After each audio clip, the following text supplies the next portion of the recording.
Auzubillahi minasyaitonirrajim. Bismillahirrahmanirrahim. Asyhadu an la ilaha illallah wa asyhadu anna Muhammadar Rasulullah. Saya Abah Umar dari organisasi Paranormal Spin Master Nusantara. Jadi kita akan membahas juga tentang Marcel dan lain-lain ya. Dan juga untuk membuka pemahaman daripada masyarakat Indonesia tentang masalah gaib ya. Jadi kita jangan terpengaruh kali dengan pola pikir si Marcel yang berpola pikir seperti orang ateis. Jadi dia meniadakan yang gaib-gaib, tapi katanya dia percaya pada sihir, tapi dia tidak percaya sama ada yang gaib-gaib. Dan dia membongkar daripada hal-hal yang gaib dengan cara pikiran yang nyata. Itu kan nggak nyambung. Nah, jadi ini masalah Marcel ya, sebenarnya nggak perlu kalinya dia itu ya kan. Kan siapa-siapa dia, kan kita menghina nggak ya. Cuman kan kalau dipikir-pikir ya, dia menghina pawang hujan, katanya pawang hujan zaman sekarang itu, wah lihat apa jadwal BMKG dulu kalau ada jadwal hujan dia akan membatalkan pesanan orang ya untuk pawang hujan itu sebenarnya kan gak benar, itu sebenarnya itu kan cuma fitnahan. Memang mungkin ada lah ya yang kayak gitu ya, itu namanya paranormal palsu. Kalau paranormal yang asli itu memang dia memang bisa menahan hujan itu kalau memang ada hajatan. Jadi ada hajatan, bukan setiap saat dia kapan mau supaya gak hujan itu bisa gak hujan, enggak. Jadi misalnya ada hajatan, kemudian dia bikin persyaratan ritual mohon kepada Allah agar supaya di pas waktu hajatan tadi tidak terjadi hujan gitu ya. Dan itu nggak bohongan loh ya, Marcel pesulap merah. Kalau saya kan udah 33 tahun jadi paranormal, jadi orang tak tolong untuk pesta segala macam itu supaya jangan hujan tuh udah capek saya ya. Menggunakan ilmu dari Allah juga, dari doa nurun nubuah. Jadi kalau Marcel gak percaya boleh, nanti Marcel bikin hajatan di musim hujan. Jadi nanti Marcel tengok di BMKG pas waktu hari itu hujan deras ya, bikinlah acara di sana. Memang betul-betul acara. Jadi nanti akan Abah buat nanti pagar gaibnya supaya di tempat acara itu tidak hujan. 1 kilometer persegi dari tempat pesta tidak hujan, insyaallah bisa Abah jamin. Tuh kalau mau Marcel buktikan, nanti nggak bohong-bohong loh. Kalau apa datang kemari, atau nanti kalau pas membuat hajat terundang Abah ke tempat Marcel sana. Kalau nggak terbukti berarti memang doa kita yang nggak dikabulkan. Tapi selama ini orang minta tolong apa betul, apabila dia memang betul-betul minta tolong, memang ada hajatan, 99% berhasil, belum pernah gagal. Jadi Abah tahun 2011 itu pernah memagari daripada MTQ tingkat nasional ya di Kabupaten Serdang Bedagai di Sumatera Utara. Nah, waktu itu di bulan 10 musim hujan. Jadi 10 hari itu Abah diminta tolong ya sama penanggung jawab di sana untuk supaya jangan hujan. Dan alhamdulillah selama 10 hari itu tidak ada turun hujan. Nah, jadi begitu pagar gaibnya dibuka tadi, turunlah hujan sederas-derasnya. Terjadilah banjir setinggi lutut di tempat itu yang biasanya tidak pernah banjir. Jadi itu pengalaman Abah ya, bukan bohong. Ini boleh di orang-orangnya masih hidup, bisa didatangi untuk ditanya jawab langsung sama orangnya ya. Jadi banyak ada kemarin tuh pertandingan ekstrail ya. Jadi perlu supaya tidak hujan. Abah bantu juga, insya Allah 3 hari berturut-turut itu tidak hujan, panas malah terik. Jadi ada itu, ilmu itu ada, bukan nggak ada ya Marcel ya. Jangan disamakan semua, nggak boleh gitu. Itu namanya memfitnah. Jadi nanti orang berpikiran bahwasanya pawang hujan itu penipu semua, padahal tidak. Yang aslinya banyak loh, banyak, kan ada lagi banyak. Cuman yang palsunya sedikit, yang ngaku-ngaku pawang mungkin kan ada ya. Cuman itu kan hanya terbatas beberapa orang, bukan semua, enggak. Malah banyak yang aslinya daripada yang palsunya. Jadi itu kemudian kan Abah ini kan di organisasi Paranormal Spin Master Nusantara ini udah ada di 9 provinsi. Jadi itu kan banyak laporan ke Abah bahwasanya orang-orang yang mengaku daripada adminnya Marcel itu menantang-nantang ya anggota-anggota Abah, ada yang di Jawa Barat ya, Pak Ustadz lagi ditantang, yang macam-macam lagi. Padahal Pak Ustadz itu cuma pengobatan biasa aja. Cuman kan mereka ini kan ada bikin konten kreatif ya, apa namanya, silat ke dalam gitu. itu memang bisa dibuktikan, memang ada tenaga dalamnya, cuman ya diikuti lah tata caranya. Jadi kalau memang kita lawan daripada pemikiran kita ya nggak bisa, karena itu kan sistemnya diciptakan dari pikiran energinya digerakkan lah untuk menolak gitu ya kan. Tapi orang yang menerima itu harus timbulkan emosi dan dirasakannya energi tadi, baru dia tercampak gitu-gitu. Nah, jadi yang kayak gini apa ya, mungkin bisa juga ya admin Marcel, sebenarnya bisa juga orang-orang yang mengaku-ngaku bahwasanya mereka admin si Marcel ya. Jadi nggak tahu pastilah ini. Cuman kalau apa kan kemarin udah Abah bilang sama anggota, kalau ada yang nantang-nantang itu undang aja, datang, suruh saksikan sendiri benar apa enggak gitu ya kan. Kalau Abah menantang Marcel ini, Marcel kalau ada buat hajatan, silahkan Abah jadi pengujannya buat. Biar Abah buktikan, bukan Abah sombong, tapi Abah mohon pada Allah, Abah buktikan bahwasanya memang pengujian itu ada ya. Boleh nanti kita buktikan. Enggak ada istilahnya setting-settingan. Cari hari yang paling hujan deras menurut BMKG, buat acara di situ. Memang harus ada hajatan, nggak bisa suka-suka hati kita buat nahan hujan, nggak bisa, harus ada keperluan ya. Baru nanti doa kita dikabulkan Allah. Kalau nggak ada keperluan apa-apa terus berhentikan hujan itu kesombongan namanya ya, nggak boleh, itu nggak akan bisa.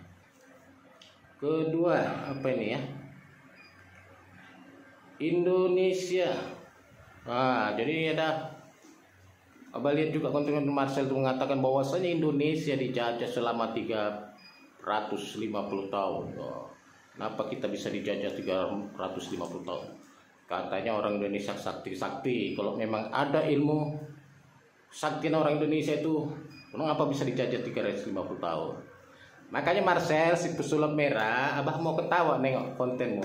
Kadang-kadang Abah berpikir kau itu gimana ya? Akal yang diberikan Allah itu nggak kau gunakan dengan sebaik-baiknya gitu. Indonesia ini nggak pernah dijajah Belanda selama 350 tahun. Indonesia itu aja baru ada setelah tahun 1945. Jadi sebelum tahun 1945 Indonesia ini adalah bernama Nusantara. Ada ratusan kerajaan di Nusantara ini yang berkuasa ya, dari Pulau Sumatera, Jawa, Kalimantan, Sulawesi dan seterusnya, Ambon dan seluruhnya, daerah Bima ya sampai ke Irian Jaya sana pun ada kerajaan yang di Papua Barat lah sekarang ini ya. Ada kerajaan di sana. Itu orang rajanya itu berasal dari Makassar ya.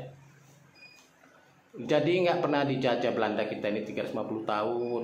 Belanda yang masuk ke Indonesia tahun 1600-an itu adalah VOC.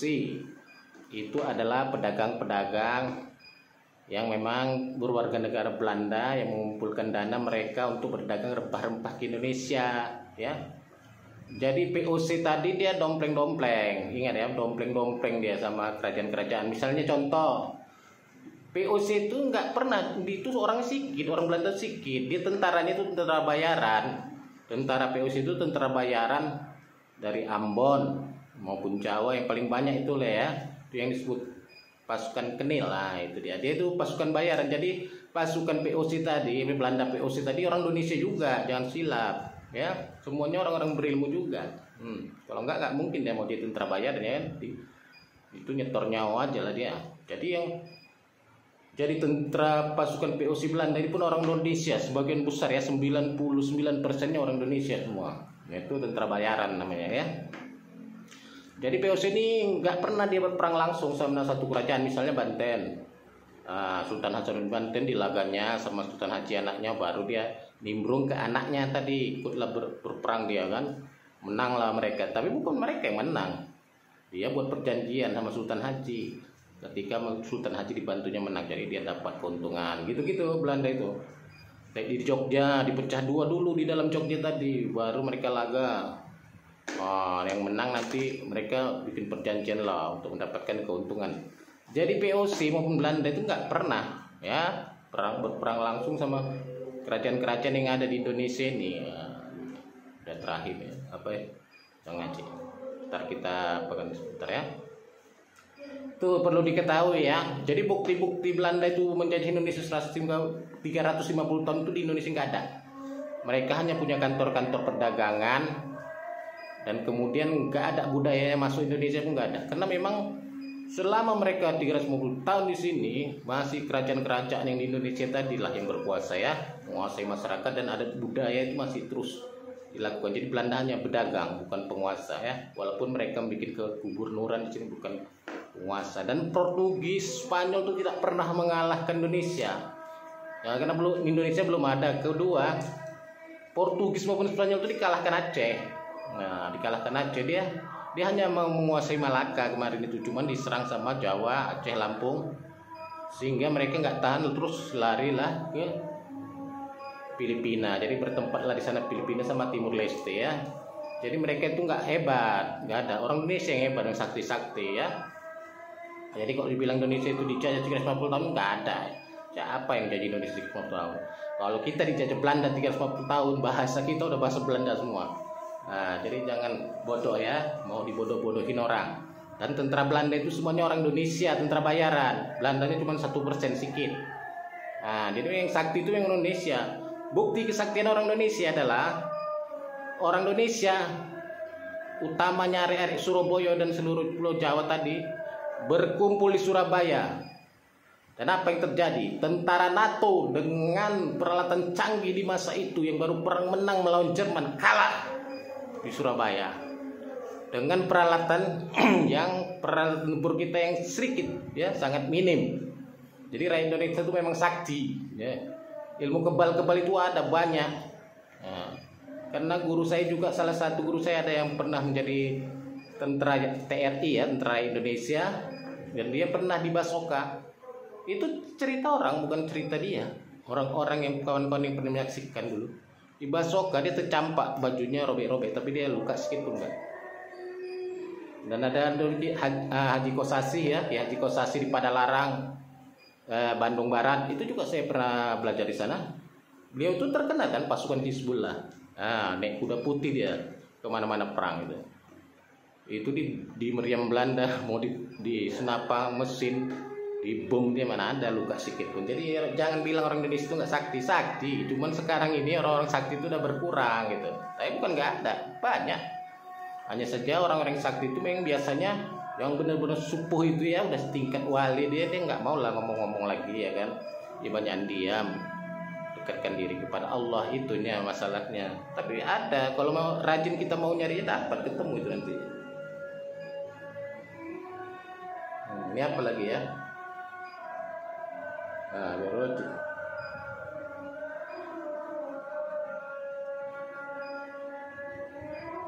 ya kan tambah yang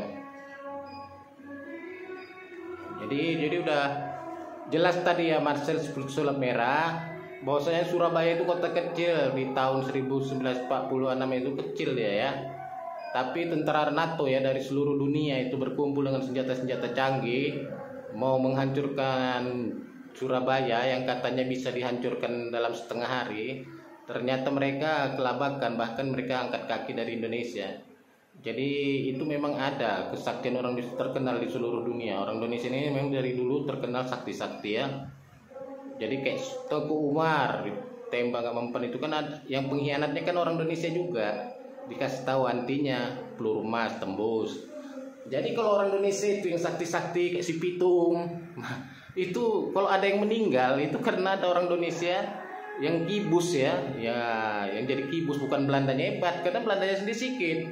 Tentara Belandanya itu orang-orang Indonesia, tentara bayaran. Jadi itu harus paham kita, orang Indonesia ini hebat. Ilmu kesaktian di Indonesia itu memang luar biasa ada dan masih ada sampai sekarang. Cuman orang-orang yang berilmu tinggi itu pasti dia nggak akan mau nunjuk-nunjukkan ya, untuk sombong-sombong nggak bisa, karena ilmu kesaktian itu memang bukan untuk disombongkan. Tujuan ilmu kesaktian dibuat pertama untuk keselamatan diri dan keluarga kita dan orang-orang yang membutuhkan bantuan kita. Kedua, untuk berperang. Nah, jadi kalau nggak ada perang nggak nampak memang orang sakti di Indonesia ini. Tapi begitu ada terjadi peperangan, lihat aja lah nanti berkeluaran lah orang-orang sakti di Indonesia ini. Dan itu pasti, karena Abah tahu sendiri orang-orang di pesantren itu semuanya nggak ada yang nggak mempelajari ilmu kebatinan.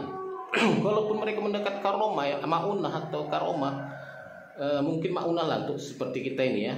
Mereka diam karena memang belum bisa digunakan untuk apa coba. Perang nggak ada, apa-apa nggak ada, apa mau melawan pemerintah enggak, kan nggak dibolehkan dalam ajaran Islam melawan pemerintah kan.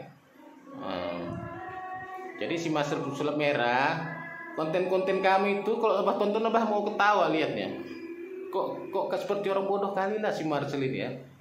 Kenapa lah dia bisa jadi seperti ini? Abah pikir gitu.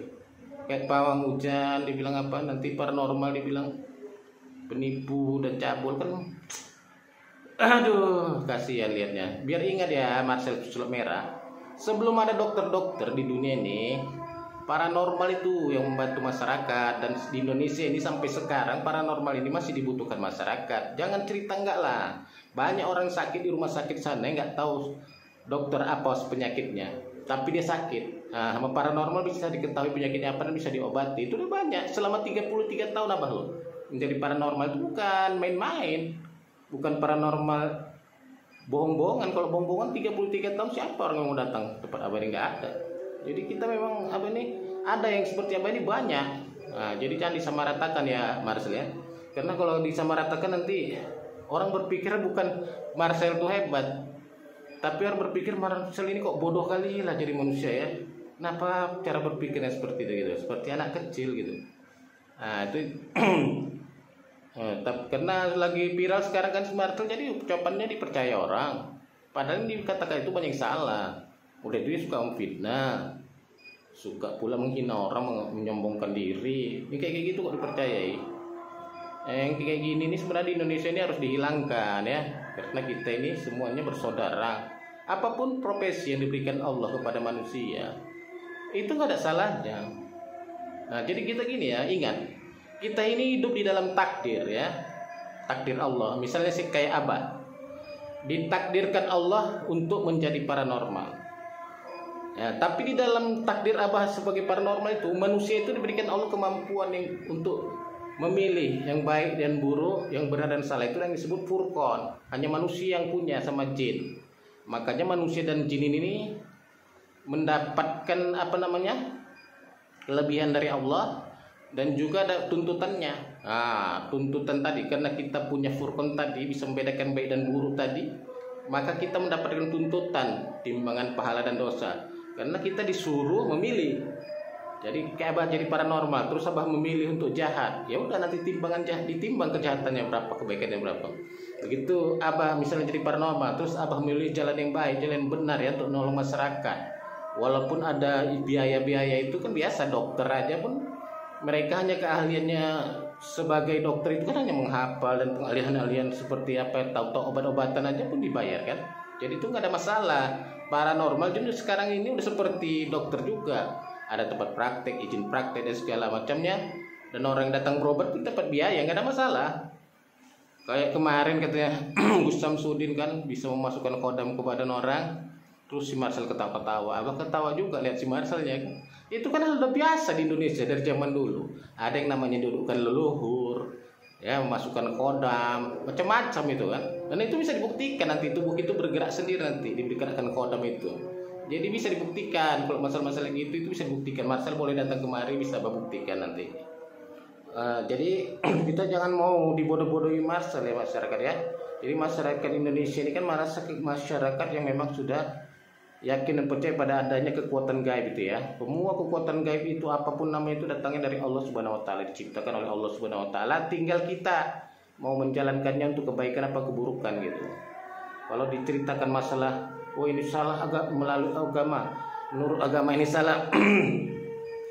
Banyak memang yang orang beranggapan begitu. Tapi kalau ditanya kepada ahli sunnah wal jamaah nggak ada itu. Orang nuntut ilmu boleh kok. Orang yang nuntut ilmu kebal boleh. Ilmu pengasih pun boleh. Yang penting tujuannya untuk apa itu. Kalau digunakan untuk kejahatan ya salah. Kalau untuk kebaikannya boleh. Nah, makanya tuh jangan dengar-dengar para Wahabi. Kalau Wahabi itu kan udah gila dia. Semuanya bidah ya kan. Otaknya jadi bidah nanti semuanya. Apa aja jadi bidah. Karena memang mereka ahli bidah ya kan, tahu itu bidah aja itu. Kita pelajari agama Islam ini dari ahli sunnah wal jamaah ya, dari Kiai NU yang paling baik itu, dari Kiai Nahdlatul Ulama, dari Habib-habib yang tinggal di Indonesia ini. Mereka udah paham kali itu tentang budaya dan agama tadi ya. Jadi nggak bercampur-campur aduk itu, karena memang sejalan dia. Nah, jadi budaya yang dijalankan tadi budaya yang tidak bertentangan dengan agama, dan itu Kiai NU Nahdlatul Ulama udah paham betul itu. dan Habib-Habib yang tinggal di Indonesia yang sesuai dengan ahli sunnah wal jamaah itu udah paham benar itu yang kita turuti, karena kita bangsa Indonesia yang berbudaya ya. Nggak boleh kita ikuti paham-paham Wahabi, itu sesat ya. Wahabi itu sesat, bahkan bisa dibilang kafir itu kalau, tapi kita nggak boleh mengkafirkan orang kan, jadi kita bilang sesat lah, karena sesat, yang sesat itu pemahaman mereka, pemikiran mereka. Dan kita jangan mengikuti pemikiran ateis juga, semuanya itu nggak ada gaib, nggak ada, itu pemikiran ateis ya. Karena orang ateis ini hanya apa yang dilihatnya, apa yang dipikirkannya, bisa dinyatakannya itu yang dianggapnya ada, selain yang tidak nampak tidak ada. Jadi itu pemikiran ateis, itu pun harus kita jauhi. Jadi kalau nanti ada mau pertanyaan-pertanyaan silahkan di kolom komentar ya, karena ini udah mau masuk waktu asar. Jadi Abah mau undur diri dulu. Abah ucapkan terima kasih pada netizen-netizen yang menonton siaran Abah ya. Abah ucapkan terima kasih yang sebesar-besarnya. Assalamualaikum warahmatullahi wabarakatuh.